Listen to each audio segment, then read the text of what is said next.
querido aqui, Reinaldo José Aragon Gonçalves. A nova corrida do ouro são os dados e o Brasil está prestes a entregá-los. Está lá no 247. Enquanto o governo busca bilhões em investimento para data centers, cresce o risco de entregar a nossa infraestrutura digital ao controle das mesmas big techs. Ó o Haddad.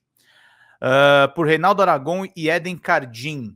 O choque de contradições, Fernando Haddad desembarca nos Estados Unidos em busca de investimentos bilionários para data centers. No Brasil, sua missão é sedutora, atrair gigantes como Amazon, Nvidia e Google para instalar parte das suas operações em território nacional sob promessa de energia limpa, incentivos fiscais e contrapartidas reguladas. O problema é que essas mesmas empresas foram e continuam sendo peças centrais da arquitetura de desinformação, manipulação política e espionagem que empurrou o Brasil ao colapso institucional vivido na última década. O que parece ser um plano de desenvolvimento, na verdade, esconde uma armadilha estratégica criada ainda no governo Ronald Reagan, o enraizamento definitivo da dependência tecnológica do Brasil, as engrenagens do império tecnolibertário que sustenta o governo Trump e também o bolsonarismo. A contradição é gritante. Como pode um governo que foi vítima da guerra informacional e do lawfare cibernético agora estender o tapete vermelho às corporações que servem como ponta de lança para a estratégia de dominação de espectro total do imperialismo? A máquina de destruição política que viabilizou o bolsonarismo desmoralizou as instituições, enfraqueceu a democracia e instrumentalizou o sistema de justiça. Não teria sido possível sem a leniência, quando não estímulo deliberado, das plataformas digitais controladas por essas mesmas big techs.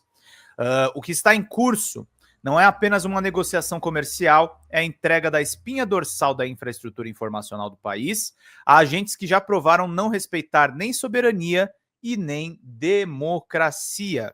Muito mais do que uma visita diplomática em busca de dólares, essa iniciativa revela a ausência de um projeto soberano do país no campo digital e o coloca em rota de colisão com o fortalecimento dos BRICS. Em nome de uma modernização apressada, o Brasil caminha para repetir o erro histórico de abrir mão da sua autonomia em troca de promessas que dificilmente se convertem em desenvolvimento real. O discurso da inovação esconde, mais uma vez, o velho roteiro da dependência e submissão tecnológica. O perigo da dependência tecnológica com os mesmos que atacam.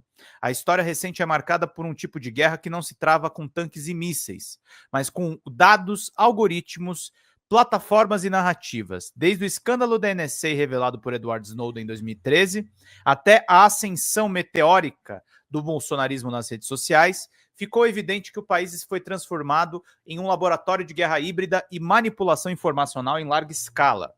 E nesse processo, as chamadas Big Techs, corporações como Google, Meta, Amazon, X, ex-Twitter, Microsoft e tantas outras, não foram observadoras passivas, foram facilitadoras, gestoras e beneficiárias diretas do colapso cognitivo e democrático brasileiro. A desestabilização do governo Dilma Rousseff, o bombardeio das notícias falsas durante as eleições de 2018, a normalização do discurso do ódio, a lawfare contra Lula e o desmonte da institucionalidade democrática passaram quase todos por seus canais, suas lógicas algorítmicas e seus modelos de negócio. A manipulação da opinião pública se deu com a anuência dessas empresas, seja por meio de omissão no controle do conteúdo, seja pela priorização de lucro e engajamento acima da verdade e da democracia. Não há como separar o avanço da extrema-direita no Brasil com a infraestrutura que o sustentou, e a nossa infraestrutura foi, em grande parte, construída e operada por essas corporações transnacionais. A dependência tecnológica não é apenas uma questão operacional ou técnica, é um problema de soberania. Quando o Brasil permite que sua infraestrutura de dados, computação, comunicação e inteligência artificial sejam controladas por empresas estrangeiras, localizadas em países com interesses geopolíticos próprios e frequentemente hostis ao sul global, está entregando a sua autonomia de decisão sua segurança estratégica e sua capacidade de reagir a crises. Os dados que hoje alimentam sistemas públicos e privados são ativos de poder e, ao entregá-los, entregamos também a nossa capacidade de proteger o futuro. Mais do que provedores de soluções tecnológicas, essas empresas atuam como braços do projeto de dominação global dos Estados Unidos, são parte do complexo digital militar, arranjo em que inovação, vigilância, big data, controle comportamental e geopolítica se misturam em um só pacote. Quando o governo brasileiro escolhe, por conveniência ou ingenuidade, consolidar essas empresas como pilares da sua modernização digital, não está apenas abrindo uma linha de crédito, está cedendo espaço institucional, simbólico e estratégico do império ao império. Nem mesmo os Estados Unidos permitem que serviços como o TikTok operem em infraestrutura de empresas que não sejam norte-americanas. O Plano Redata e o flerte com o abismo, lançado como um dos pilares da política de atração de investimentos em infraestrutura digital, o Plano Nacional de Data Centers, apelidado de Redata, surge embalado em uma narrativa promissora. O governo estima que, por meio de incentivos fiscais e exigências sustentáveis, será possível mobilizar até 2 trilhões de reais em investimentos privados na próxima década. Trata-se, segundo seus defensores, de um projeto que conectaria o Brasil ao futuro, posicionando o país como um hub estratégico de tecnologia, inteligência artificial e transição verde. Mas a pergunta que se impõe é clara: a que custo? O Redata propõe desonerações para equipamentos e insumos usados na construção da operação de data centers, visando acelerar a sua instalação em território nacional. Para receber os benefícios, os projetos devem cumprir algumas exigências: uso de energia 100% renovável, critérios de eficiência hídrica e energética, 10% da capacidade dedicada ao mercado interno, 2% da receita revertida ao Fundo Nacional de Desenvolvimento Industrial e Tecnológico. Essas cláusulas, que à primeira vista parecem garantir responsabilidade e contrapartidas sociais, não respondem a uma questão central: quem vai operar essa infraestrutura e com que interesses? A visita de Haddad às sedes da Amazon, Google, Nvidia e outras gigantes indicam o caminho que o governo parece disposto a seguir. O Redata, na prática, pode se transformar num cavalo de Troia, um projeto que abre oficialmente as portas para que empresas estrangeiras controlem o coração da infraestrutura digital do Brasil.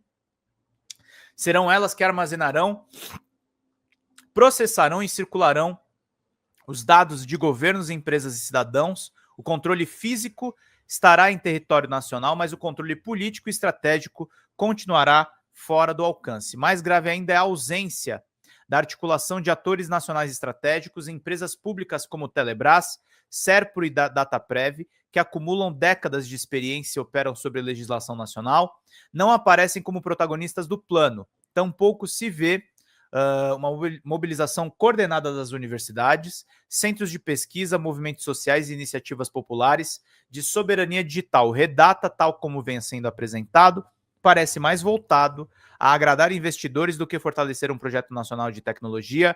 É um modelo de modernização que repete a velha lógica colonial: os dados são nossos, mas o domínio é deles.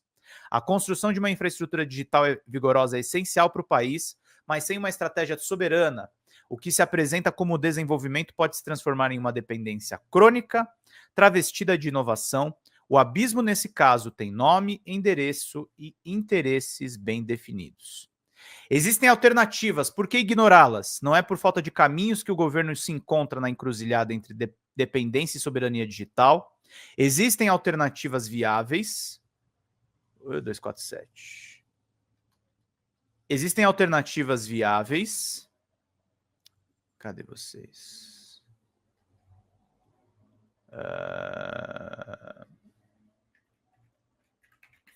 Existem alternativas viáveis, concretas e em andamento que apontam outro modelo de desenvolvimento tecnológico mais justo, autônomo e alinhado aos interesses nacionais. Ignorá-las não é apenas um erro de estratégia, é uma escolha política. O Brasil tem uma base técnica, científica e institucional capaz de liderar a sua própria transformação digital. Empresas como Serpro, Dataprev e Telebrás já operaram em infraestruturas essenciais com segurança, confiabilidade e soberania jurídica. Essas instituições são parte do patrimônio nacional e acumulam décadas de experiência no tratamento de dados sensíveis. Ignorá-las a favor de soluções importadas é abrir mão deliberadamente do que já está ao alcance. No campo da sociedade civil, movimentos como o Coletivo Digital o Comitê para a Democratização da Informática e a Iniciativa Soberania Digital vem propondo e implementando modelos de infraestrutura tecnológica descentralizada, baseada em software livre, dados abertos, redes comunitárias e controle público. Essas ações não apenas democratizam o acesso à tecnologia, mas também constroem autonomia coletiva a partir do território, da cultura e das necessidades da população. Também no cenário internacional, existem opções fora do eixo de dominação das Big Techs ocidentais. Como membros dos BRICS, o Brasil poderia estreitar parcerias com países que desenvolvem suas próprias infraestruturas digitais, como China e Rússia, sem subordinar seus sistemas ao Vale do Silício, ou no mínimo diversificá-las. Do investimento em redes nacionais de pesquisa, como RNP, Rede Nacional de Ensino e Pesquisa, e a valorização das universidades públicas podem criar ambientes tecnológicos de ponta sob controle soberano. Além disso, a urgência ética, a arquitetura tecnológica do futuro precisa ser construída com base em valores como transparência, inclusão, justiça social e defesa dos direitos humanos. Inclusive, esses costumavam ser os princípios fundadores da internet civil em seus primórdios. Não se trata de apenas onde estão os servidores ou quem fornecerá os cabos e processadores, mas quem define os critérios, os algoritmos e as regras do jogo. As Big Techs, em seu histórico de abusos, censura seletiva, evasão fiscal e captura de dados, não são parceiras confiáveis nesse projeto. Há décadas o Brasil debate sua condição periférica na geopolítica global. Nesse momento, tem nas mãos uma oportunidade rara de se reposicionar estrategicamente, mas para isso é preciso coragem para romper o vício de dependência e investir em um projeto próprio, nacional, popular e democrático de soberania digital. A soberania digital é agora, estamos diante de uma encruzilhada histórica. A infraestrutura tecnológica do Brasil construir hoje definirá não apenas o seu lugar do mapa de inovação global, mas também a sua capacidade de proteger a democracia, garantir direitos e preservar a sua autonomia política diante de potências que disputam o comando do mundo digital, que são hoje o que os oceanos eram no século XV. A soberania do século XXI passa menos pelos tanques e mais pelos cabos de dados, menos pelos exércitos e mais pelos algoritmos. Se o governo decidir pelo caminho de dependência das Big Techs ocidentais, estará repetindo os mesmos erros que entregaram nosso petróleo, nossa energia e nossas telecomunicações. Só que dessa vez a entrega será mais profunda e menos visível, porque os dados, ao contrário dos poços de petróleo, não exalam cheiro. Eles circulam em silêncio, processam comportamentos, constroem narrativas e moldam consensos, são invisíveis, mas definem o que uma sociedade vê, sente e pensa e decide. Não se trata de tecnofobia, trata-se de lucidez. Uma política digital soberana precisa articular Estado, universidade, setor público e iniciativas populares. Precisa fomentar o desenvolvimento de tecnologias abertas, descentralizadas, auditáveis e controladas por brasileiros. Precisa reconhecer que a soberania digital não é um luxo ideológico, é uma exigência da democracia que sobreviva à era da hiperconectividade. O que está em jogo não é apenas onde estarão instalados os data centers, é quem decidirá o futuro do país. E como a história recente nos ensinou com a brutalidade, não há neutralidade possível quando se trata de poder informacional. Ou construímos soberania, ou seremos apenas o backstage técnico de uma dominação travestida de inovação. A soberania digital é agora, e cada concessão feita hoje poderá se tornar amanhã a trincheira onde ruirá a nossa capacidade de decidir sobre nós mesmos. Texto excelente do Rei. E vamos ficar atentos a essa questão, tá, gente? Que isso aí é bastante assustador.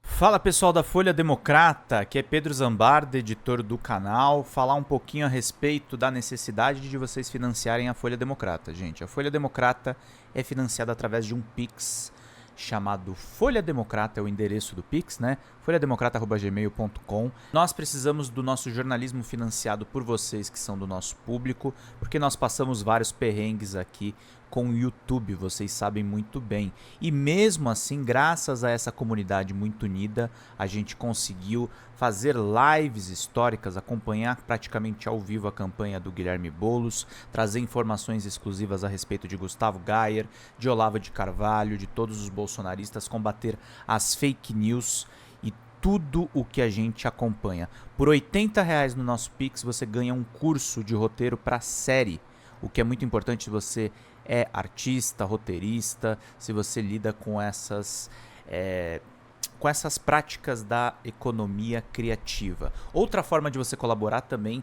é se tornando membro aqui do nosso canal.